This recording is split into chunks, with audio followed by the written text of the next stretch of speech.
وقال رسول الله صلاة الله وسلام عليه بعثت لأتمم مكارم الأخلاق أو كما قال عليه الصلاة والسلام। সিরাত উদযাপন কমিটির উদ্যোগে আয়োজিত আজকের এই বিশাল জনসমুদ্র রাসূল আকরাম সাল্লাল্লাহু আলাইহি ওয়াসাল্লামের জীবন দর্শন আলোচনার আজকের এই মাহফিলের সম্মানিত অতিথি বিশিষ্ট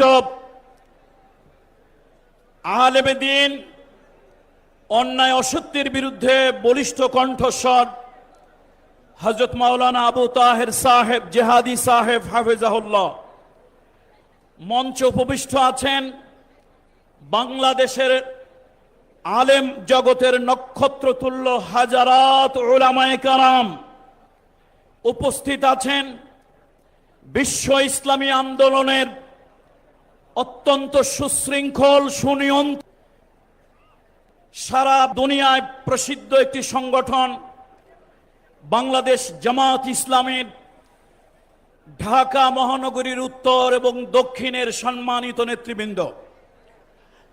আজকের এই সিরাত প্রোগ্রামে দাঁড়িয়ে আমার সর্বপ্রথম যার কথা মনে পড়ছে, যে কোরআনের পাখি, যে কোরআনের সৈনিক আজকের এই মাঠে উপস্থিত থাকলে আজকের এই গণজাগরণ গণজোয়ার একটা গণ বিস্ফোরণে রূপান্তরিত হতো, তিনি হলেন আল্লামা দেলওয়ার হোসাইন সাঈদী। কিন্তু দুর্ভাগ্য, দীর্ঘ ১৫টি বছর এক জগদ্দল জালিম স্বৈর শাসক, এক জগদ্দল জালিম স্বৈর শাসক আমাদের বুকের উপরে চেপে বসেছিল।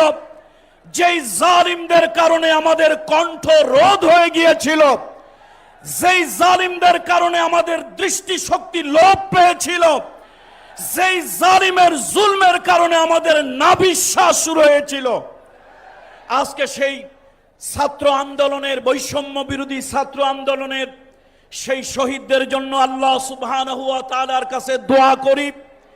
যারা আহত হয়েছেন, যারা ক্ষতিগ্রস্ত হয়েছেন, তাদের ক্ষতি আল্লাহ তাআলা তার আরশে আজিম থেকে পুষিয়ে দিন, সে দোয়া করছি। আজকে বুক ভরে নিঃশ্বাস নিতে পারছি। আমি তো মনে করি আল্লামার ইন্তেকালের পরে বাংলাদেশের জমিনে আজকে একটা নতুন ইতিহাস, একটা নতুন অধ্যায় সৃষ্টি হয়েছে। যেই সরওয়ার্দী উদ্যান নানান ধরনের উল্টা পাল্টা কাজে নিয়োজিত ছিল, আপনারা জানেন এখানে কেউ শিখা চিরন্তন জ্বালিয়েছিল। শিখা কখনো চিরন্তন হয় না। চিরন্তন, চিন্ময়, অব্যয়, অক্ষয়, চিরঞ্জীবী যিনি, শাশ্বত যিনি, তিনি হচ্ছেন আল্লাহ সুবহানাহু ওয়া তাআলা। আমরা এই সরওয়ার্দী উদ্যানে অনেক কিছু হতে দেখেছি। আজকে কালের সাক্ষী হলো, আজকে কালের সাক্ষী হলো বৃষ্টি স্নাত কদ্দমক্ত এই জমিনে আল্লাহর হাবিবের সিরাত আলোচনার জন্য একটা নতুন দিগন্ত, নতুন মুখ উন্মোচিত হলো। মুহাম্মদ রাসূলুল্লাহ সাল্লাল্লাহু আলাইহি ওয়াসাল্লাম, তিনি শুধু একজন পয়গম্বর, ধর্মযাজক নন, তিনি রাষ্ট্রনায়ক, তিনি সমরনায়ক, তিনি ছিলেন বিশ্বের সর্বশ্রেষ্ঠ দার্শনিক, তিনি ছিলেন বিশ্বের অবিস্মরণীয় এক বৈজ্ঞানিক, যার তথ্য, যার দর্শন আজকে সারা পৃথিবীর মানুষ চিন্তা গবেষণা করে হয়রান হয়ে যাচ্ছে। পৃথিবীতে মুহাম্মদ রাসূলুল্লাহ সাল্লাল্লাহু আলাইহি ওয়াসাল্লামের মতো আরেকজন মহামানব এখন পর্যন্ত পৃথিবীতে হয়নি, আর কিয়ামত পর্যন্ত হবেও না। যেহেতু সংক্ষিপ্ত কথা, আমার সংক্ষিপ্ত বক্তব্যে এটাই আহ্বান থাকবে আজকের এই জনসমুদ্রের কাছে। আসুন, অনেক নেতার মত দেখেছি, অনেক নেতার পদ দেখেছি। আমরা সকল নেতাদের প্রতি, এমনকি অমুসলিম যারা আছেন, পৃথিবীতে বিভিন্ন রিভলিউশন যারা করেছেন, নেতৃত্ব যারা দিয়েছেন, সেই সকল দার্শনিক নেতাদের প্রতিও শ্রদ্ধা রাখি। আমরা কাউকে কটাক্ষ করে, কাউকে ছোট করে, কাউকে ইনসাল্ট করে কথা বলি না, নিগলেক্ট করি না। তবে একটা বাস্তবকে বাস্তব মেনেই নিতে হয়। পৃথিবীর যারা ছিলেন অনেক নেতা দার্শনিক, চরিত্র উপরে ছিল ফিটফাট, মাগার ভিতরে ছিল সদরঘাট। কিন্তু একজন মহামানব যার চরিত্রের সার্টিফিকেট আল্লাহ তাআলা আরশে আজিম থেকে দিয়েছেন, ওয়া ইন্নাকা লাআলা খুলুকিল আযীম। যেই নবীকে আঘাত করলে আরশে আজিমে আঘাত লাগে, যেই নবীকে গালি দিলে আল্লাহর আরশে গিয়ে ওই আলীর গালির আঘাত স্পর্শ করে। কাফেরেরা বলেছিল আনতা মাজনুন লাস্তা মুরসালান। আল্লাহ তাআলা আরশে আজিম থেকে জানিয়ে দিলেন নুন ওয়াল কালামি ওয়া মা ইয়াসতুরুন। কাফেরেরা বলেছিল লাস্তা মুরসালান, আল্লাহ জানিয়ে দিলেন ইয়াসিন ইন্নাক ওয়াল কুরআনিল হাকীম ইন্নাকা লামিনাল মুরসালিন। মুহাম্মদ রাসূলুল্লাহ সাল্লাল্লাহু আলাইহি ওয়াসাল্লাম তিনি সাদা কালোর ব্যবধান দূর করার জন্য, তিনি ধনী গরিবের বৈষম্য দূর করার জন্য, তিনি সমাজের নির্যাতিত নিগৃহীত মানবতার জন্য তিনি যা করেছেন পৃথিবীতে কেউ এমনটি করতে পারবে না। তিনি মদিনার রাষ্ট্রনায়ক হলেন, তিনি মদিনার রাষ্ট্রপতি হলেন।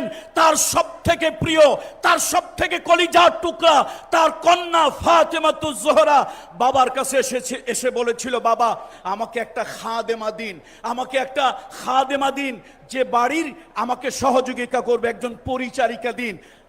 রাসূল আকরাম সাল্লাল্লাহু আলাইহি ওয়াসাল্লাম বলেছিল, মা আমি তো শুধু মসজিদে নববীর ইমাম নই, আমি তো শুধু নবী নই, আমি মদিনার বাদশা, মদিনার পরিচালক।